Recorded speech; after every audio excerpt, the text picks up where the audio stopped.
پیارے دوستوں، آج ہم آپ کو ایک زندگی بدل ڈالنے والا سچا واقعہ سنائیں گے۔ یہ ایک نوجوان لڑکی کی سچی اور ایمان افروز کہانی ہے اور اس کی شادی سے ایک رات پہلے کا یہ واقعہ ہے۔ جیسے دنیا کے ہر گھر میں شادی کے لیے بے شمار تیاریاں کی جاتی ہیں اور لڑکی کو سجایا اور سنوارا جاتا ہے، اسی طرح اس گھر میں بھی لڑکی کو سجایا اور سنوارا جا رہا تھا۔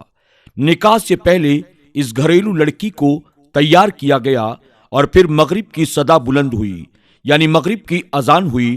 اس نوجوان لڑکی نے اٹھ کر مغرب کی نماز کو ادا کیا اور پھر مغرب کے بعد اس لڑکی کا میک اپ کیا گیا۔ میک اپ کے بعد وقت گزرا اور عشاء کی نماز کا وقت ہو گیا۔ اس نیک لڑکی نے جب عشاء کی اذان کی آواز سنی تو اس کے ذہن میں یہ خیال آیا کہ شاید مغرب کے لیے کیا گیا اس کا وضو اب قائم نہیں رہا۔ اس کے بعد وہ وضو کرنے کے لیے اٹھ کر اپنے کمرے کی طرف روانہ ہونے لگی۔ وہ لڑکی ابھی وضو کرنے کی تیاری ہی کر رہی تھی کہ اس کی ماں اس کے کمرے میں آئی اور اس سے پوچھا کہ وہ کیا کرنے کا ارادہ رکھتی ہے۔ اس لڑکی نے اپنی ماں کو بتایا کہ عشاء کی نماز کا وقت ہو چکا ہے اور وہ چاہتی ہے کہ دوبارہ سے وضو کر کے اپنی نماز عشاء کو ادا کرے، کیونکہ اس کے بعد شادی کی رسمیں نہ جانے کب تک جاری رہیں گی۔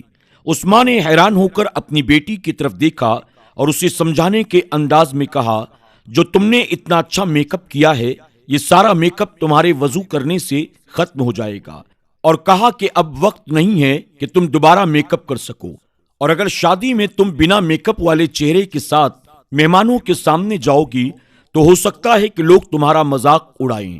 کیا تمہیں اس بات کا کوئی ڈر یا خوف نہیں ہے؟ وہ لڑکی مسکرا کر اپنی ماں سے کہنے لگی، آپ اس وجہ سے پریشان ہو رہی ہیں، لیکن مجھے ڈر اور خوف صرف اللہ تعالیٰ کا ہے۔ میں اپنے رب کی نظر میں خوبصورت بننا چاہتی ہوں۔ اس نیک لڑکی کو وضو کرنے کا ذرا بھی غم نہیں تھا۔ اپنی ماں سے یہ کہہ کر وہ لڑکی آگے بڑھی اور وضو کرنا شروع کر دیا۔ اس کو اس بات کا بھی ڈر نہیں تھا کہ لوگ اس کو بنا میک اپ کا دیکھیں گے تو آخر اس کے بارے میں کیا کہیں گے۔ اسے تو بس اپنے رب کے سامنے سرخرو ہونا تھا۔ اس کے بعد اس لڑکی نے نماز پڑھنا شروع کر دی اور اس نماز میں اسے وہ لطف اور وہ مزہ آیا جو اسے پوری زندگی میں کبھی نصیب نہیں ہوا تھا۔ نماز میں اس نے آخری سجدہ کیا اور اس سجدے کے بعد وہ پھر کبھی نہ اٹھ سکی۔ ایسا سجدہ بہت کم لوگوں کو نصیب ہوتا ہے۔ اس نیک لڑکی کا سجدے کی حالت میں انتقال ہو گیا۔ اس سے عظیم اور خوبصورت موت بھلا کیا ہو سکتی ہے؟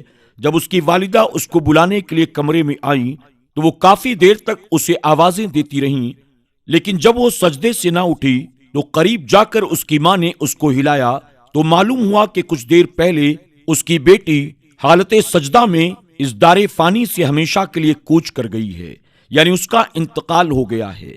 ذرا تصور کیجئے اس ماں کی حالت کیا ہوگی۔ اس کی ماں نے اپنی بیٹی کو مخاطب کرتے ہوئے کہا، بیٹا تم بالکل ٹھیک کہہ رہی تھی، رب کی خوشی لوگوں کی خوشی سے زیادہ بہتر ہے۔ لیکن دوستوں، آفرین ہے ایسی ماں کے صبر پر کہ اس ماں نے کہا، تم صرف اللہ کے نزدیک خوبصورت بننا چاہتی تھی، اللہ کے قریب ہونا چاہتی تھی، اور اللہ نے تمہیں اس حال میں موت دی جس حالت میں دنیا کا ہر ایک مسلمان مرنا چاہتا ہے، یعنی ہر ایک کی تمنا ہوتی ہے کہ سجدے کی حالت میں میرا انتقال ہو جائے، لیکن افسوس ایسی موت صرف کچھ ایسے لوگوں ہی کو نصیب ہوتی ہے جو اللہ کے یہاں بہت ہی بڑے مقام والے ہوتے ہیں۔ پیارے دوستوں، پاکستان میں بھی ایک نئی دلہن کا واقعہ سامنے آیا ہے۔ کچھ عرصے پہلے کی بات ہے، ایک لڑکی کی شادی ہوئی۔ وہ لڑکی بے پناہ خوش تھی۔ دونوں خاندانوں کے آپس میں بہت اچھے تعلقات تھے، ہر طرف سے خوشیاں منائی جا رہی تھیں اور تمام عزیز و اقارب رشتہ دار یہی کہہ رہے تھے، اس سے پہلے ہم نے ان دونوں خاندانوں کو اس سے زیادہ خوش نہیں دیکھا۔ لیکن کون جانتا تھا کہ یہ خوشی کتنے دن کی ہے۔ شادی کے تقریباً ایک ہفتے کے بعد دلہن کسی دعوت میں جانے کے لیے تیار ہو رہی تھی، اچانک اس کی طبیعت خراب ہو گئی اور اسپتال جاتے جاتے اس نے دم توڑ دیا۔ وہی گھر جو تقریباً ایک ہفتے پہلے خوشیوں کا گہوارہ بنا تھا، اب وہاں ہر طرف ماتم چھا چکا تھا۔ کچھ دیر کے بعد میت کو غسل دیا گیا۔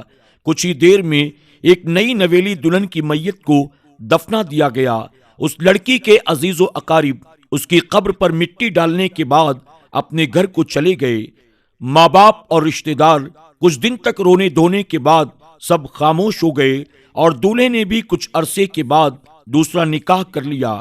دنیا اپنی ڈگر پر چلتی رہی، کسی کو کچھ فرق نہیں پڑا، زندگی کے باقی سارے معاملات ویسے ہی چلتے رہے۔ دوستوں، واقعی کسی کے چلے جانے کے بعد زندگی ختم نہیں ہو جاتی ہے۔ موت سے اگر کسی کو فرق پڑتا ہے تو وہ صرف مرنے والے کو پڑتا ہے۔ آج وہ لڑکی قبر میں تنہا ہوگی، اکیلی ہوگی۔ بات دراصل یہاں پر ختم نہیں ہوتی، بلکہ بات تو یہاں سے شروع ہوتی ہے۔